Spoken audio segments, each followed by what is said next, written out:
Hey everyone, hope you're having a pleasant evening. This is the 90,000 mile update on our Tesla Model S 2020 Long Range Plus. Actually, we're at 94,000 miles, so we're a little bit late getting this out to you. And a couple things I want to pass along. The first is that we've been getting a couple of updates to the full self-driving program, otherwise known as FSD. And when we first got version 12, which came out, I don't know, 6 or 8 months ago, 5 or 6 months ago, it was very, very impressive, exceptionally impressive, extremely smooth, to the point where I think a passenger who's in a car being driven by like the early versions of FSD version 12 would have a very hard time knowing that it was a car that was driving itself versus the owner driving it. And since that time, we've gotten a couple updates, and one of them was like 12.3.6, one of them was 12.5.2 or whatever, and I think we're on 12.5.4. And unfortunately, if you're in an older Tesla, which has something called Hardware 3, as opposed to a newer Tesla that has Hardware 4, which just came out about, I don't know, 8 or 10 months ago, the Hardware 3 cars are having a little bit of a rough time with anything after, like, version 12.3, to the point where if you're in an urban environment on city streets going through green lights and things like that, the car has gone back to a lot of the like annoying behavior that it was exhibiting when it was still version 11, and it kind of freaks out when you get to a green light and it starts like slamming on the brakes, and it almost tries to come to a stop sometimes at green lights. And then when you go to make turns and you're going around street corners, the steering wheel kind of starts like, you know, again, freaking out, and all the smoothness that the early versions of 12.5 full self-driving, all the smoothness in those versions kind of went away when we got 12.5. And so that's a little bit annoying, and you know, it would be nice if you could like downgrade back to 12.3.6, and I don't think that's a possibility, because you know, Tesla has their plan, and your opinion isn't really a part of it. The good news though is that on the highway, this car continues to perform magnificently with FSD engaged, to the point where, again, your mental workload and your like stress and agitation level is 95+% less than it would be if you were doing the driving. It just gets the job done. And as you can see, we've been putting thousands and thousands of miles onto this car. It's been 55,000 miles since we got it at the end of June of 23. So, you know, I think 40,000 miles in the first year.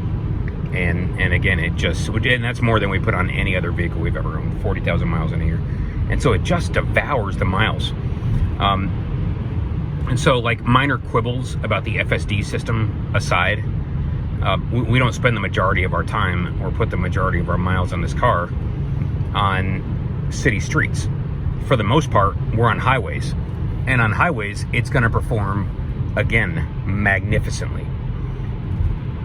So you got nothing to worry about in that department. And if you're trying to decide whether to get a Hardware 3 or a Hardware 4 car, I mean, all else being the same, sure, you want to get the newer one. But it's not as if Hardware 3 is going to kill you. It's just not quite as advanced. The cameras are a little bit lower resolution. The computer's a little bit slower. And, you know, there's been sort of hints, and they've been essentially making it clear that there's going to come a time when they just can't get Hardware 3 to work with the newest versions of FSD, and Hardware 3 is going to get left behind. I don't know if it'll get version 13, because I know some people are starting to have version 13 available. It may or may not.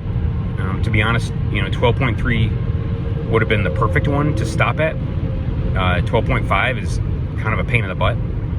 Again, on city streets, not on the highway. But we'll live with it. And again, it's so much better than anything else you've ever owned.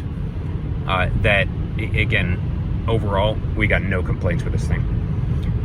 Yesterday, for instance, we had to stop at a postal facility in Pennsylvania, had to visit an Amazon hub in the middle of New Jersey somewhere, had to shoot down to Wilmington, meet some friends for dinner in Delaware, and never knew that Delaware is actually a happening place, and it certainly might not be, but they got a very nice steakhouse there in Wilmington. And then shot back home, and it was a lot of miles, probably, I don't know, a couple hundred, 200 or 300 in the space of an afternoon and evening.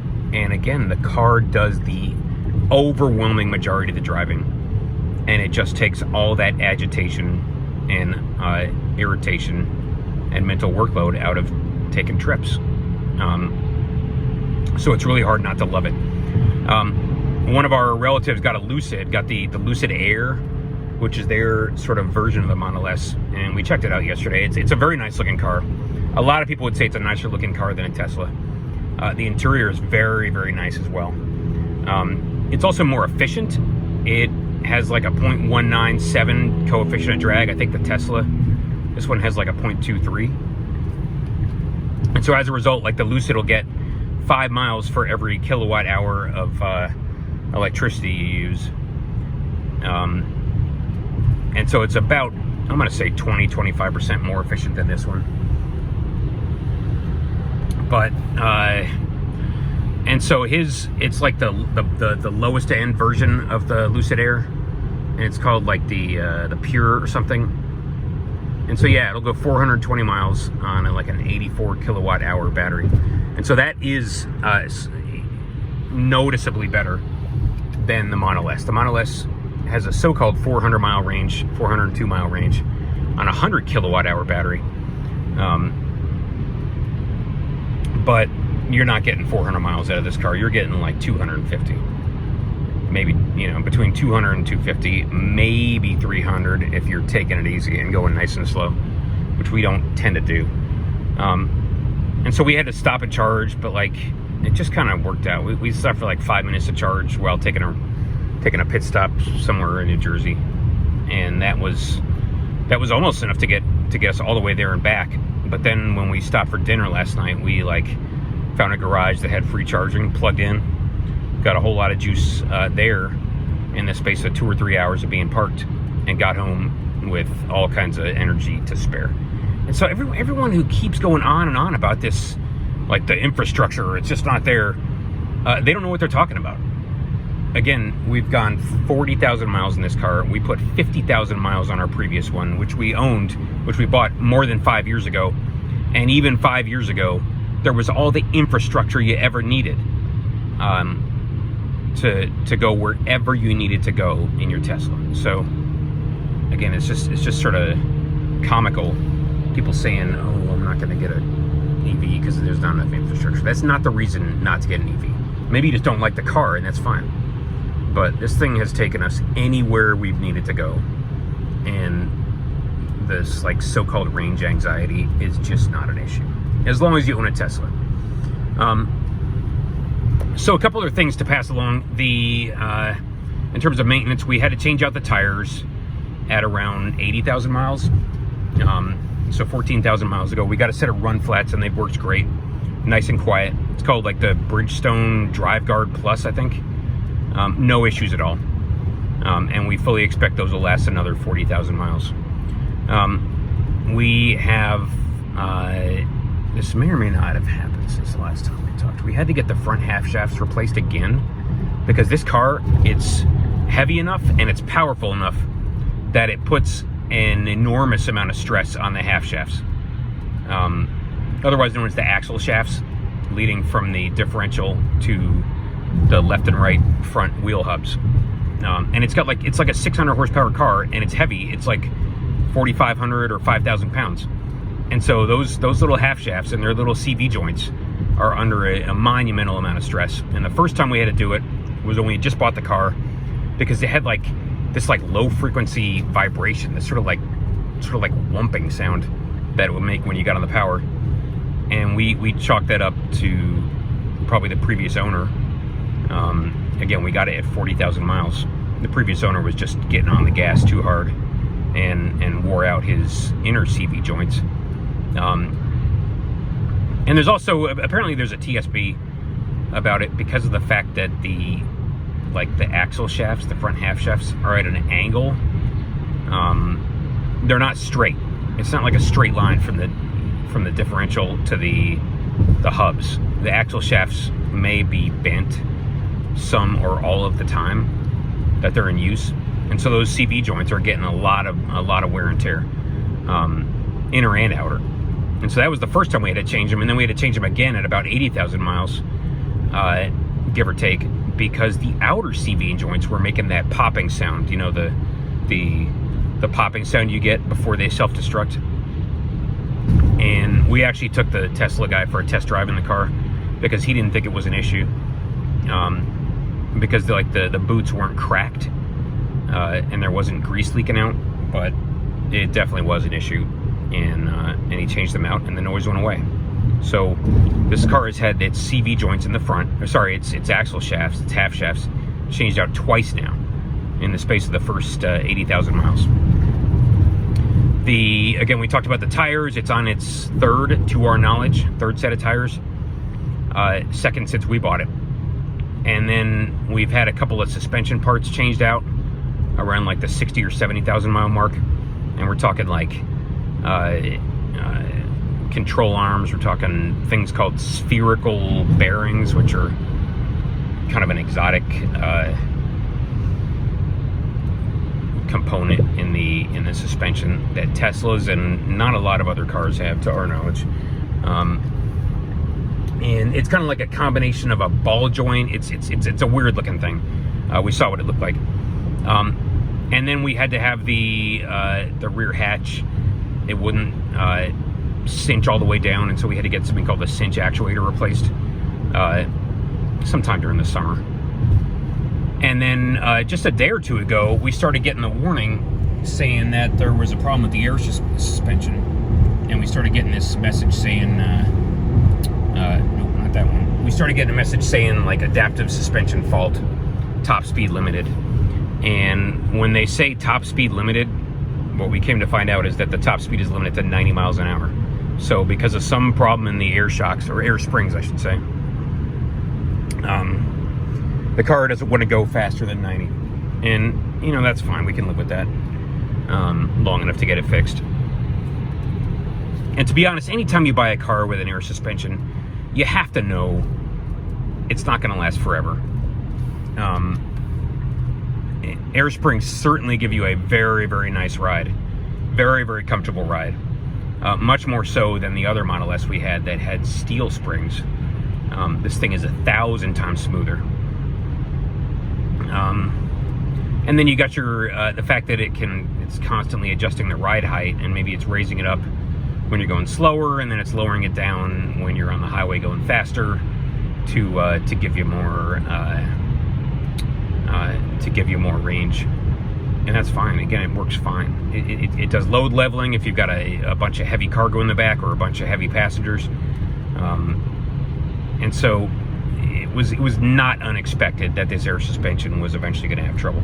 I mean, this is an enormously complicated car, and one of the fallacies people have, or one of the weird beliefs people have about EVs, is that they take no maintenance, and it's just not true.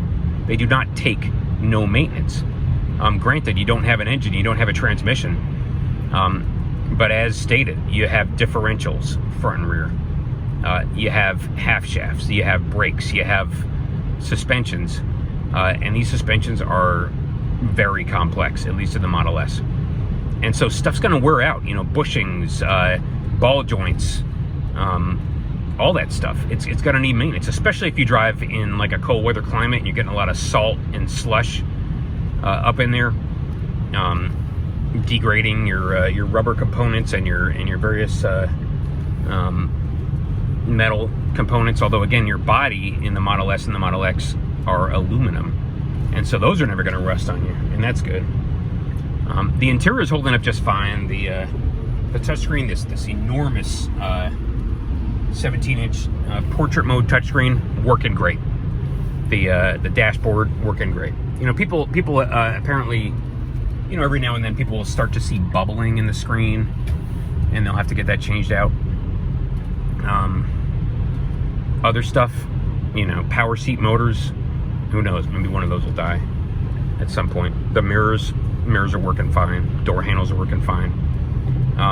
Just keep in mind, if you're going to buy one of these things, they don't last forever, and they are complicated, and they will take maintenance. And Tesla does have a reputation as not being the absolute best built cars in the world. You know, we went to test drive like 15-year-old Honda Accords for one of our kids, and like a 15-year-old Honda Accord with 150,000 miles is holding up better than most cars that are 5 years old because of how well built they are. You know, stuff just doesn't break on a Honda or a Toyota the way it does on a Tesla. And so you just have to accept that fact if you're going to buy one, and make sure it's worth it to you. And this car is more than worth it to us, again, because of the fact that it drives itself, and it takes us everywhere we need to go with basically zero mental workload on the part of the driver. And it's got an exceptionally long range, and it's fast as hell, and it's got an enormous amount of space. And we talked about that before, like the 4 main reasons why we love this car, which have nothing to do with the fact that it's electric. You know, we're kind of indifferent to that. So there it is at 90,000 plus miles. It's just racking up the miles, and it is doing everything we ask it to. And it's you know, again, compared to sitting next to the Lucid, it's not the best looking car. The Lucid certainly, you know, a lot of people would say is a more handsome looking car, and this thing is kind of, you know, it's not going to win any awards for like glamorous good looks. But until another car comes along that can do the things we need it to do, mostly centered around driving hundreds and hundreds of miles every day, in comfort and safety,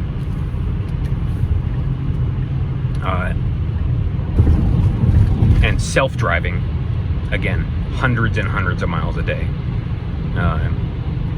safely, it's going to be our car of choice for at least for the immediate future. So thanks everyone, hope you all have a pleasant evening, and we'll talk to you later.